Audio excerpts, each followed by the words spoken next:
Well, there we have it, an upset 4-0 away win for the North, and that gives the South everything to do next weekend when they play in Launceston. A difficult game. I think it's at Windsor Park, Riverside's ground, so it'll not be an easy ground to go to win. But I think Eamon will work with the team this week, and he'll work on getting the balance right. I'm sure Brazendale might be in the starting lineup, and he showed great pace and got in behind the team late in the game, so I think he could be a force in this game. Do you think there'll be any other changes, Ken? I don't think there'll be a lot. It's a little bit like England sometimes, trying to fit Gerrard and Lampard in all together in the same midfield. And with Eamon, he's tried to fit in the best players all together, so he might just have to juggle a little bit with them. And Melinda, your women's team goes north with an advantageous position, 2-0 up for the second leg. How do you think you will go? I expect that the team will connect better than we did this last week, and I hope that we can get a similar result and hopefully increase the number of goals. And I would like to see the quality of the Southern Side's game improved, including my own game. So, how would you rate the status of the women's game in Tasmania, Melinda? It's improved tremendously in the 9 years that I've been in Tasmania. It's really exciting to watch the young players, some of whom I coached at under 10, moving up through the ranks and really pushing themselves and making it now a competitive sport here in Tasmania and moving on and up. So it's very exciting. And you've actually played in the National League women's competition. Do you see any talented young players who might aspire to that standard? Certainly, I think there are many that when they're many that have the skills, but it's a combination of the skills as well as the commitment and the desire. And I think there's more of those coming up, and certainly pushing the old ones as well. So it's good to see.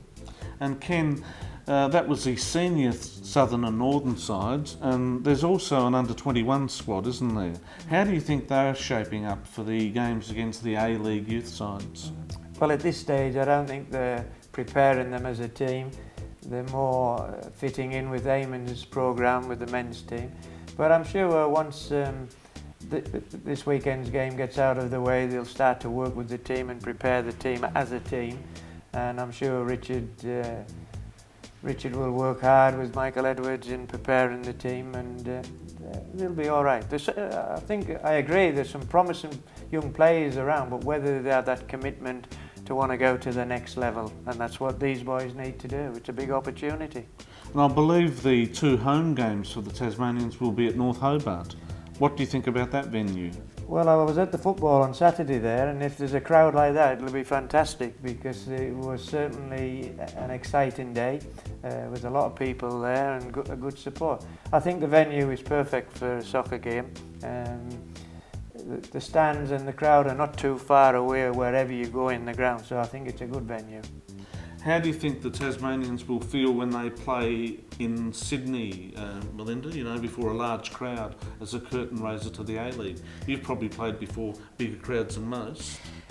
Yes, I think it's extremely exciting, but I think that the players are really committed, if the coach takes them through the steps, to work through the nerves and to get out there, and eventually the crowd disappears. I think the biggest challenge is actually hearing one another in that size of a pitch. So it can be intimidating. It can be intimidating, and that's the kind of challenge that young players need.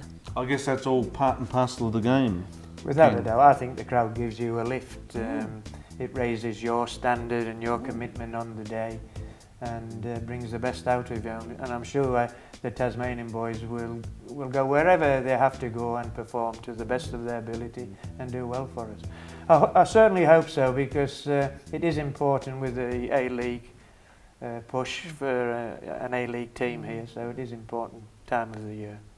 Well, that's our show for tonight. A special thanks to our guest, Melinda Minstrel. Thanks for coming in, Melinda. Thank you for inviting me. And thank you for co-hosting with me, Ken. We now switch to Jodie Kate in Perth for the Western Australian Apex Fashion Awards. Hi Walter, here we are in Perth, the birthplace of the Apex Teenage Fashion Awards. Watch how the Western Australian fashion designers compete for the opportunity to become the next Australian Young Designer of the Year, in the finals at Fox Studios in Sydney in October.